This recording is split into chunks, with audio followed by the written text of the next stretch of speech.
नमस्कार, ENI news में आपका स्वागत है। मैं गीता शर्मा पेश करती हूँ खबरें फटाफट।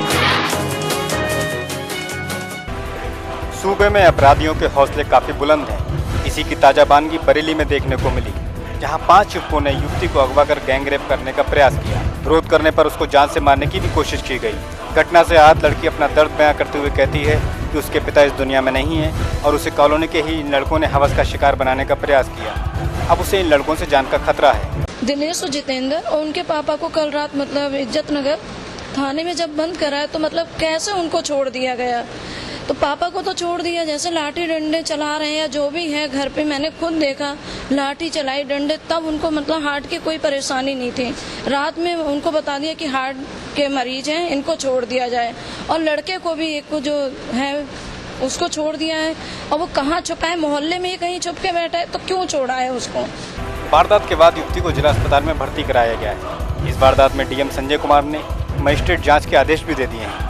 वहीं पुलिस भी आरोपियों की तलाश में जुट गई है। मुझे ये मेरे संज्ञान में है। मेरे मजिस्ट्रेट आज इस पूरे प्रकरण को, मैंने एडीएम सिटी को कहा है, एडीएम सिटी खुद इस प्रकरण को देखेंगे और मेरे पास जैसी रिपोर्ट आएगी, अगर किसी भी लेवल पे असंवेदनशीलता प्रकाश में आती है, चाहे वो थानाध्यक्ष हो, चाहे चौकी इंचार्ज हो, चाहे जो भी लोग, उनको हम दंडित करेंगे। जो पीड़िता है उसके भाई की तरफ से तहरीर प्राप्त हुई है और उस पर सुसंगत धाराओं में मुकदमा दर्ज किया गया है। रेप वाली बात जो है वो सिद्ध नहीं हो पाई है, लेकिन हाँ उसके साथ मारपीट, खींचातानी और दुर्व्यवहार किया गया है। इस संबंध में सुसंगत धाराओं में मुकदमा पंजीकृत कर लिया गया है।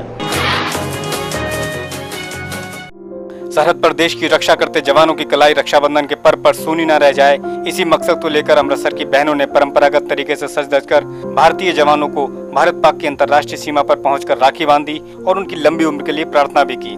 वहीं जवानों ने अपने देश की बहनों की ताउम्र रक्षा करने का वादा भी किया। देश और धर्म के लिए, धर्म का मतलब राष्ट्र धर्म, कोई संप्रदाय विशेष नहीं, तो ये उसकी राखी है। राखी तो युगों युगों से चलती आ रही है। हम लोगों ने ये किया 1968 में, ये लगा कि सीमा पर जो जवान बैठे हैं उनकी कलाई क्यों खाली रह जाए। राखी का त्यौहार है और हम सब यहाँ बॉर्डर पर इकट्ठे हुए हैं। यहाँ हमने अपनी सीमा प्रहरियों से, जो हमारे यहाँ लड़कियाँ भर्ती हैं, उनसे राखियाँ बंधवाई हैं। बहुत अच्छा लग रहा है। हमारे जो बहनों की कमी थी, हम घर से दूर बैठे हैं, वो पूरी हुई है।